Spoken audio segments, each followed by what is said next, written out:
Hey guys, I'm Layla. Welcome to Raid Lore Stories. Today's lore story is going to be Falmond Mournsword, brand new legendary for the Sacred Order faction that apparently was just added to the game. So let's check out his lore story.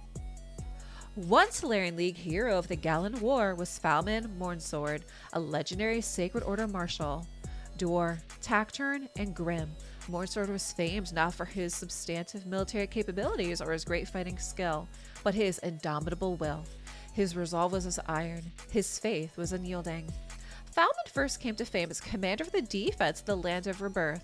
With the Order's armies elsewhere, the region's defense fell dependent on laborers, retired veterans, and would-be clergymen, who Falmond rallied to battle again and again against crack Gallan war hosts. Even as he fought, he heard whispers that the true architect of the assault was not the Gallan Pact, but someone or something else.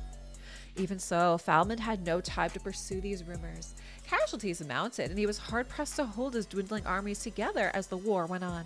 Wherever the defenders faltered or the enemy threatened to overturn, the marshal appeared, exhorting the faithful. No matter how often they threw off an assault, another followed. Even the mightiest defenders feared defeat was inevitable, all save Falmond, whose resolve hardened with every battle. To bolster the fighting spirit of his drained soldiers, Falmond had the blades of the fallen forged into a single weapon, a sword of swords, so that he and the other survivors might remember and persevere in the name of the faithful, glorious dead. Though he earned the name Mournsword, and it was with this grim weapon that he led the final defense of the Land of Rebirth. The army of the unready, as it came to be known, retreated to a narrow pass close to the Eternal Citadel, outnumbered 5-1. The battle ground on for several days, the Order troops slowly withdrawing. The Pact army believed victory was inevitable and pushed on, but had no idea they were being lured within range of the Citadel's outer defenses, where hidden artillery and wounded troops grasping crossbows were stationed. They only fired when the Gallans were 100 paces from the battlements. They couldn't miss. Thousands were killed within minutes. Order casualties were monstrous, but the battle was won. For this victory, Falmond Mournsword is remembered as a saint and is held in the highest esteem by Order members, who seek to follow his example in all things. His face graced busts and tapestries, and his statue stands silent sentinel over the Eternal Citadel's entryway. His stories recount on the anniversary of the final defense of the Land of Rebirth, and Order trainees are taught his story in full. He's the pinnacle of all that a war of the Sacred Order could and should be, but Mournsword's story does not end with the Gallan War. After victory over the Gallans was won, Falmond was freed from the burden of immediate duty and finally able to pursue the truth of the whispers he'd heard during the war, that the attacks in the Land of Rebirth had not been solely the work of the Gallan Pact, but some other party. Falmond questioned survivors and prisoners, studied old texts and accounts forbidden to all but the most privileged, and slowly came to learn the true nature of his foe, a being that sowed dissent wherever it prowled, bringing only confusion and pain. For months, Falmond sought the location of the creature he had come to know as Carnage the Anarch, a demon spawn that cared only for chaos.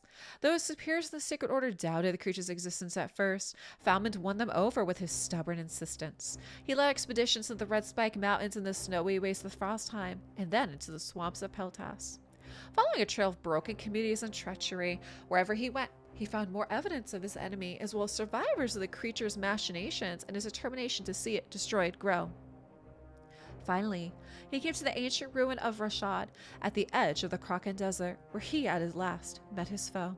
There, the Anarch subjected the Mournsword and his followers to a torturous mind hex that caused them to relive the battles of the Gallan War over and over without respite. Falmond never broke, and he shattered the spell's control over him with force of sheer will and pure hatred for his enemy.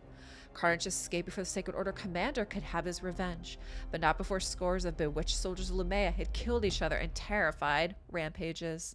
Falmond himself was mortally wounded. Falmond's body was never found. One survivor insisted that as the Mournsword lay dying, propped against a shattered and bloodied statue of Lumea, a strange figure, shimmering with a sacred radiance, appeared and knelt beside him.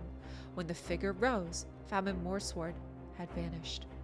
Alright guys, so I think what's fun about this story is that it combines the mythic, the demon spawn mythic champ that we have, right?